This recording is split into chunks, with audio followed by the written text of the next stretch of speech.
Hello everyone. I'm preparing for a tournament and I started just recently playing e4, e5 with black as well. So I found a couple of interesting examples of pushing h6, g5 to break the pin in Italians and the Ruy Lopez positions, which can be maybe useful for all the players of these openings. And I found a couple of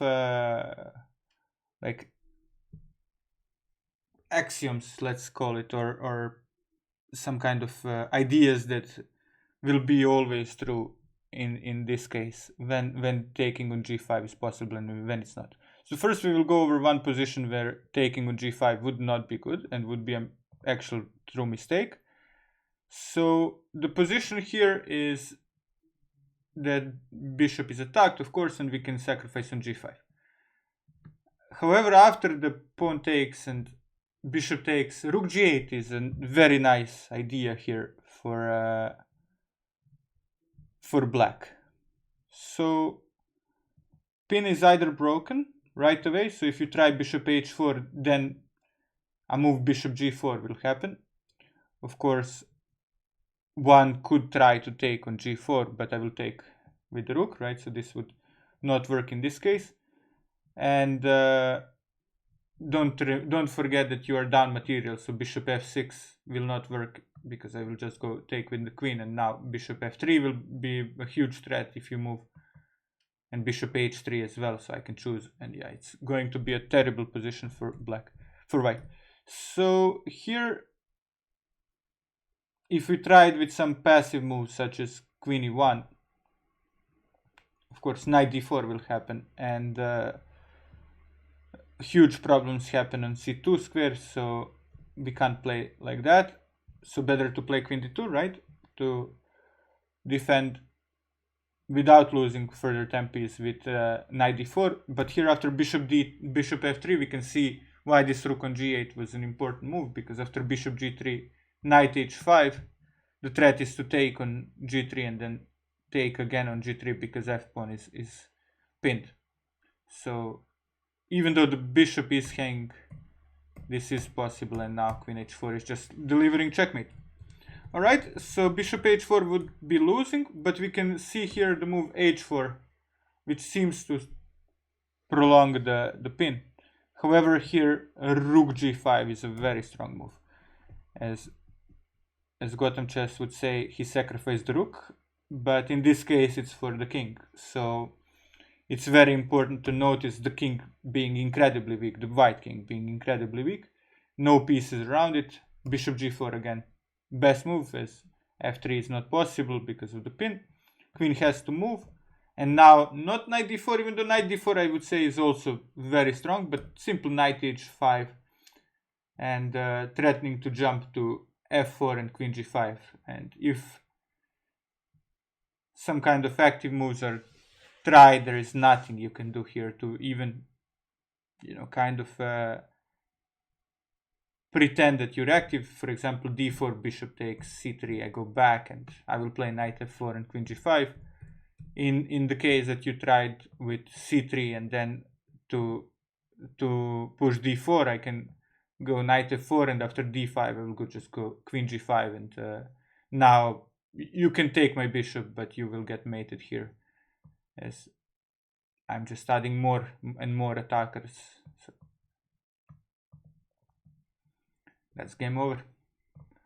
Alright, so this was the first case where the sacrifice would be bad, and the second case where the sacrifice would be good would be happening in a position such as this one. And we can see the differences. So I would say that there are maybe three or four things that need to happen. First of all, the bishop needs to be on c5 and not e7, because then the pin is on the queen. Second thing that needs to happen is that the king is castled, so the rook g8 is not possible. Also very important is that this knight is not on b8, where it can jump quickly back to d7 and defend the pin piece. So, and the pawn needs to be on d6, so bishop e7 is not possible. So 4 things, yeah, bishop not being on e7, not being able to get back to e7, knight not being able to jump quickly on d7 and castles, so that rook g8 is not possible. So we can see what happens. So knight g5, h5, bishop g5. In case of the move bishop g4,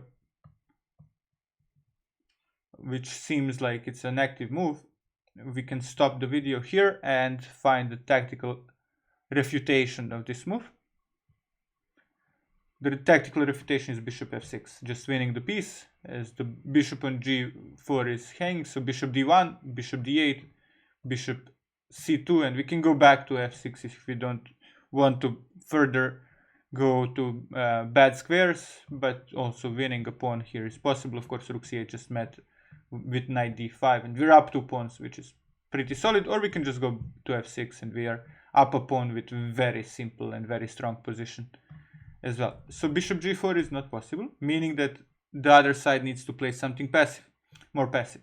The move that makes more sense, because don't forget knight d5 is a huge threat here, is bishop e6. And here bishop e6 is met by knight d5, importantly, as now bishop needs to take, and here of course we take with the pawn. Many of my students gave me bishop takes as a move, not realizing that actually everything in this position is about the tempos and not about the pawn structure or whatever. Actually, this pawn structure is even better for us, because maybe after d4 we can get the bishop to h7 diagonal. So in the case of knight d4, you can go c3, and now the knight is trapped, so they have to go knight f5, and queen f3 would win a piece, and with that the game as well. So they would have to go knight b8, and now getting to d7 is strong. So we have to play very actively here, and the move is d4. d4, and then getting the bishop to more active squares from c4.